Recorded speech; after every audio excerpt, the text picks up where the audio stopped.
नमस्कार, आप देख रहे हैं आवाज इंडिया, देश की भरोसेमंद आवाज। मैं हूं पिंकी सिंह शरावत। खबरों का सिलसिला शुरू करने से पहले आइए नजर डाल लेते हैं हेडलाइंस पर। आज सिक्किम दौरे पर होंगे पीएम मोदी। 50वीं वर्षगांठ समारोह में शामिल होंगे। 4000 करोड़ की परियोजनाओं का लोकार्पण।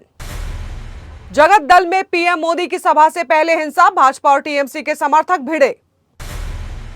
भीषण गर्मी का असर, अयोध्या राम मंदिर में श्रद्धालुओं की संख्या घटी, व्यवस्था में हुए बदलाव। व्हाइट हाउस कार्यक्रम में गोलीबारी पर बराक ओबामा की प्रतिक्रिया, कहा लोकतंत्र में हिंसा की जगह नहीं। और मेहरीन पीरजादा ने रचाई शादी, तस्वीरें शेयर करते ही सेलिब्रिटीज ने दी बधाई। अब खबरें विस्तार से। प्रधानमंत्री नरेंद्र मोदी आज से 2 दिवसीय सिक्किम दौरे पर रहेंगे, जहां वे राज्य के गठन की 50वीं वर्षगांठ के स्वर्ण जयंती समारोह के समापन कार्यक्रम में हिस्सा लेंगे। इस दौरान वो 4000 करोड़ से अधिक लागत वाली कई विकास परियोजनाओं का उद्घाटन, शिलान्यास और लोकार्पण करेंगे। प्रधानमंत्री आज दोपहर करीब 3 बजे गैंगटॉक पहुंचेंगे और विभिन्न कार्यक्रमों में शामिल होंगे। अगले दिन 28 अप्रैल को वो गैंगटॉक स्थित ऑर्किडेरियम का दौरा करेंगे। प्रधानमंत्री का यह दौरा राज्य के विकास और पर्यटन को बढ़ावा देने के लिहाज से अहम माना जा रहा है। पश्चिम बंगाल के उत्तर 24 परगना जिले के जगत दल में प्रधानमंत्री नरेंद्र मोदी की सभा से कुछ घंटे पहले भारी हिंसा भड़क हुई है, जहां भाजपा और टीएमसी के समर्थक आमने सामने आ गए हैं। बताया जा रहा है कि विवाद की शुरुआत राजनीतिक झंडे और पोस्टर फाड़ने से हुई, जिसके बाद दोनों पक्ष जगत दल थाने के सामने जुट गए। वहां पहले तीखी बहस हुई और फिर मामला मारपीट, पत्थरबाजी, बमबाजी और गोलीबारी तक पहुंच गया। इस हिंसा में कम से कम 3 लोग घायल बताए जा रहे हैं। स्थानीय पुलिस ने स्थिति को नियंत्रित करने की कोशिश की। भीषण गर्मी और तापमान के सामान्य से अधिक होने के कारण अयोध्या के राम मंदिर में श्रद्धालुओं की संख्या में भारी गिरावट दर्ज की गई है। संख्या अब घटकर लगभग 40,000 रह गई है। पहले जहां रोजाना 1 लाख से अधिक श्रद्धालु दर्शन के लिए आते थे, वहीं अब गर्मी के कारण संख्या में 60% से अधिक की कमी आई है। स्थिति को देखते हुए मंदिर प्रशासन और नगर निगम ने श्रद्धालुओं की सुविधा के लिए विशेष व्यवस्थाएं की है। श्रद्धालुओं को राहत देने के लिए अतिरिक्त इंतजाम किए गए हैं, ताकि दर्शन सुचारू रूप से जारी रह सके। गर्मी से राहत के लिए मंदिर प्रशासन ने रामलला के भोग में भी बदलाव किए हैं। अब लस्सी, फलों का रस, खासकर आम का रस रोजाना चढ़ाया जा रहा है। इसके साथ ही सोने के पात्र में शहद, दही, घी और जल का विशेष मिश्रण अर्पित किया जा रहा है। भारतीय शेयर बाजार सोमवार को हरे निशान पर खुला, जहां सेंसेक्स 519 अंक की बढ़त के साथ 77,183 अंक पर पहुंच गया। वहीं निफ्टी 149 अंक बढ़कर 24,047 अंक पर कारोबार कर रहा था। शुरुआती कारोबार में रुपए में कमजोरी देखने को मिली। यह अमेरिकी डॉलर के मुकाबले 11 पैसे गिरकर 94 पर आ गया है। बाजार में तेजी के बावजूद मुद्रा बाजार में दबाव बना रहा। वक्त हो चला है एक छोटे से ब्रेक का।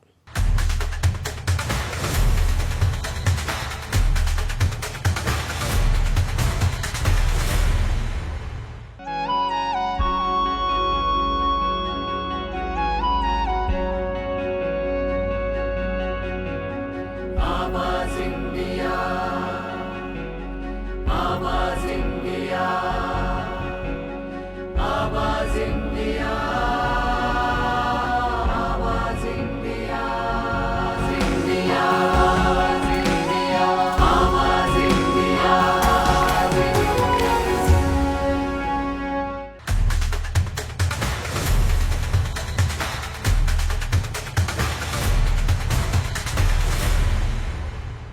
ब्रेक के बाद आप सभी का स्वागत है। बढ़ते हैं अगली खबर की ओर।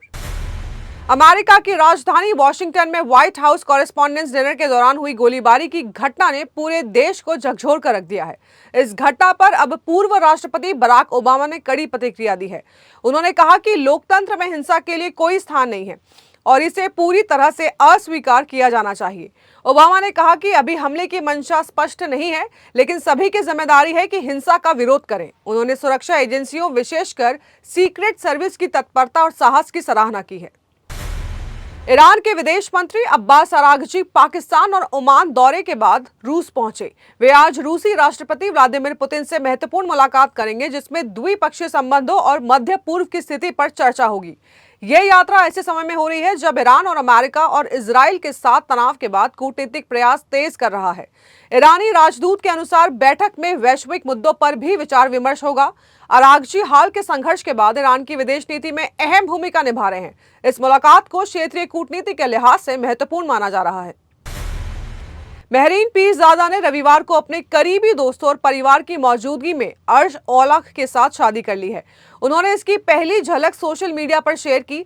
तस्वीरों में वो बेहद खूबसूरत लग रही हैं और खूबसूरत लहंगे में नजर आई, जिसमें उन्होंने हार, झुमके और मांग टीका के साथ हल्का श्रृंगार किया हुआ था, जबकि दूल्हे ने भी उनके साथ मेल खाते रंग के कपड़े पहने थे। अभिनेत्री ने पोस्ट के साथ 26/4/26 लिखते हुए अर्श दी मेहर हैशटैग का उपयोग किया, जो दोनों के नामों का मेल है। उनकी इस पोस्ट पर सोनल चौहान, साक्षी मलिक, अनुराग कश्यप और अंशुला कपूर समेत कई सेलिब्रिटीज ने बधाई दी। कोलकाता नाइट राइडर्स ने लखनऊ सुपर जॉयंट्स के खिलाफ सुपर ओवर में रोमांचक जीत दर्ज की है। इकाना स्टेडियम में खेले गए मुकाबले में पहले बल्लेबाजी करते हुए कोलकाता नाइट राइडर्स ने रिंकू सिंह की नाबाद अर्धशतकीय पारी से 20 ओवर में 7 विकेट पर 155 रन बनाए। जवाब में लखनऊ सुपर जॉयंट्स ने भी 20 ओवर में 8 विकेट खोकर 155 रन बनाए और मैच सुपर ओवर में पहुंचा दिया। सुपर ओवर में लखनऊ की ओर से निकोलस पूरन और एडेन मार्करम उतरे, लेकिन सुनील नरीन की गेंदबाजी के सामने टीम सिर्फ एक ही रन बना सकी। रिंकू सिंह के शानदार कैच और गेंदबाजी ने लखनऊ की पारी जल्द समेट दी। लक्ष्य का पीछा करने उतरी कोलकाता की ओर से रिंकू सिंह और रोवमन पॉवेल आए। पहली ही गेंद पर रिंकू सिंह ने चौका लगाकर टीम को जीत दिला दी। इस हार के साथ लखनऊ सुपर जॉयंट्स लगातार 5वीं हार के साथ तालिका में आखिरी स्थान पर पहुंच गई है, जबकि कोलकाता नाइट राइडर्स 8वें स्थान पर आ गई है। तो देश और दुनिया की बड़ी खबरों में फिलहाल के लिए इतना ही। जुड़े रहिए आवाज इंडिया के साथ, जल्द होगी मुलाकात। तब तक के लिए नमस्कार।